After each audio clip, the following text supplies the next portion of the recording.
চারদিকে যে সংস্কারের ঢেউ, রাজনৈতিক দলগুলির মধ্যেও তো সংস্কারের প্রয়োজন আছে। তো সেটা তারা এই তরুণদের যে আকাঙ্ক্ষা, সেটা কতখানি তারা পাঠ করতে পারছে এবং কতখানি ধারণ করতে পারছে বলে আপনার মনে হয়?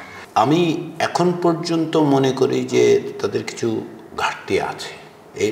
দেখুন, এই পরিপ্রেক্ষিতেই আমরা যে সমস্ত সুপারিশের কথা বিবেচনা করছি, একটা সুপারিশ আমরা করব ভেবেছি, সেটা হচ্ছে যে সংসদের সদস্য হওয়ার জন্য যে বয়স, সেটা আমরা কমিয়ে দেওয়ার পক্ষে। কারণ বাংলাদেশে প্রথমত যদি আপনি কতখানি কমাতে চাচ্ছেন আনুমানিক আর কি? আমরা 21 বছরে নিয়ে আসতে চাই। এখন 25 বছর আছে, অন্তত পক্ষে 21 বছরে আনতে চাই। আমরা এটা নিয়ে আলোচনাও করছি যে এটা আর একটু কমানো যাওয়ার কথাও বিবেচনা করা যায়, কিন্তু এখন পর্যন্ত আমরা রাষ্ট্রপতি নির্বাচনের ক্ষেত্রে ওইটা বোধহয় 35 আছে, তাই না? হ্যাঁ, আমরা এগুলো কমানোর চেষ্টা করছি। আমরা মনে করি যে তরুণদের অংশগ্রহণের জায়গা তৈরি করতে হবে, যাতে করে তারা সংসদে আসতে পারেন, রাজনীতিতে অংশগ্রহণ করতে পারেন। আমরা যে সমস্ত সুপারিশ করব, তার মধ্যে একটা বিষয় হচ্ছে যে আমরা রাজনৈতিক দলগুলোর কাছে অনুরোধ জানাবো যে আপনারা যাদের মনোনয়ন দেবেন তাদের একটা অংশ, সেটা 1/4 হোক, 1/3 হোক, সেটা যেন তারা তরুণরা আসেন। কারণ হচ্ছে ভবিষ্যৎ বাংলাদেশ এই রাজনৈতিক দল, সব রাজনৈতিক দলকে তৈরি করতে হবে। তরুণরাই বদলাবে দেশটাকে। এবং নারীদের ক্ষেত্রে আমরা দেখেছি যে নির্বাচন কমিশনের একটা নিয়ম আছে যে 33% নমিনেশন দিতে হবে, তারা এটা কেউ কোনোদিন দেয়নি।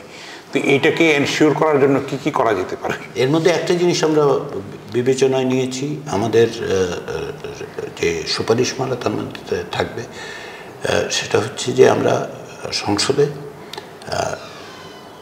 নারী আসনের সংখ্যা 100 করার প্রস্তাব দেওয়ার কথা বিবেচনা করছি, এবং এটা সরাসরি নির্বাচনে। কারণ হচ্ছে যে পদ্ধতিতে নারী প্রতিনিধিরা থাকতেন, নারী সদস্যরা নির্বাচিত হতেন, সেটা সঠিক প্রতিনিধিত্ব হতো না, দীর্ঘদিন যাবত স্বজনপ্রীতির সুযোগ থাকতো, নানান কিছু থাকতো, তাই না? ভোটে সরাসরি আসাটাই ভালো।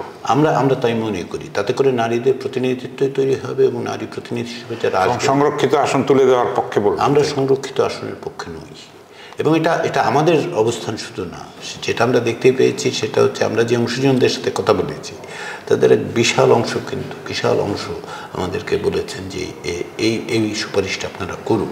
কারণ হচ্ছে যে গত ধরুন 91 সাল থেকে, আগেরগুলি বাদই দিন, 91 সাল থেকে বাংলাদেশের যে গণতন্ত্রের চেষ্টাটা, সেখানে নারী সমাজের অংশগ্রহণের ক্ষেত্রে যতটা আমরা দেখতে পেয়েছি, গণতন্ত্রের সংগ্রামে দেখতে পেয়েছি, এই যে এইবারের আন্দোলনে দেখুন নারীদের অংশগ্রহণ তো অভাবনীয়, বিপুল, তাই না?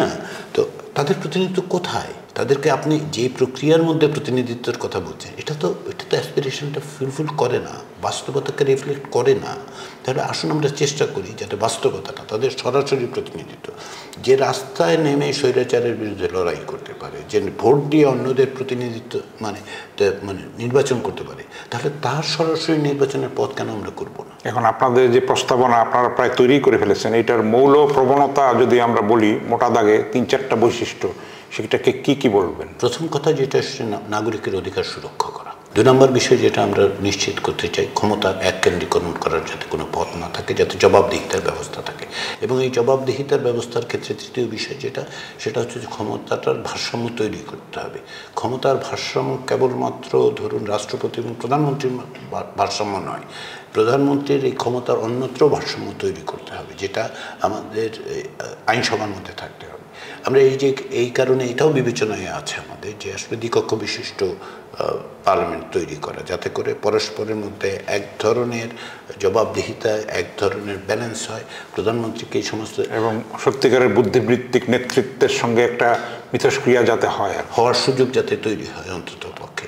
আর সেটা হচ্ছে আমরা বিচার বিভাগের স্বাধীনতাটা নিশ্চিত করার জন্য যতটা যেভাবে সম্ভব আমরা প্রস্তাবটা রাখতে চাচ্ছি। এবং এই ক্ষেত্রে আমরা এটাও মনে করি যে বিচার বিভাগের স্বাধীনতা নিশ্চিত করার পাশাপাশি আমাদের একটা প্রস্তাব আমরা বিশেষভাবে বিবেচনা করছি, সেটা হচ্ছে যেন অ্যাক্সেস টু জাস্টিস, যেন সুবিচার পাওয়ার জন্য তার যতটা সম্ভব তার দূর করা নিয়ে যেতে হবে এবং সুলভও করতে হবে। হ্যাঁ, আপনি যদি খুব কম ব্যয়বহুলও করতে হবে। ফলে এগুলো আমরা বিবেচনা করছি। কিন্তু আমাদের শুরুটা বারবার খেয়াল করে দেখুন, আমাদের একটি বিষয় আমরা বিবেচনা করছি, যেটা আপনার সাথে আমি শেয়ার করতে পারি। বাংলাদেশের বর্তমান সংবিধানের শুরুটা হয় কি দিয়ে, যে তিনটা বিভাগ তার মধ্যে নির্বাহী বিভাগ দিয়ে শুরু হয়। আমরা মনে করি যে আসলে এই সংবিধানের শুরু হওয়া উচিত আইনসভা দিয়ে। তার কারণটা হচ্ছে যে আইনসভাটা হচ্ছে জনগণের প্রতিনিধি, জনগণের প্রতিনিধিরা আইন করেন, নির্বাহী বিভাগ সেটা বাস্তবায়ন করেন, প্রয়োগ করেন, তাই তো। তো তাহলে জনগণের প্রতিনিধিত্বের যে জায়গাটা, সেটা আসলে প্রাধান্য পাওয়া উচিত, সেই জায়গা থেকে আমাদের শুরু করা দরকার।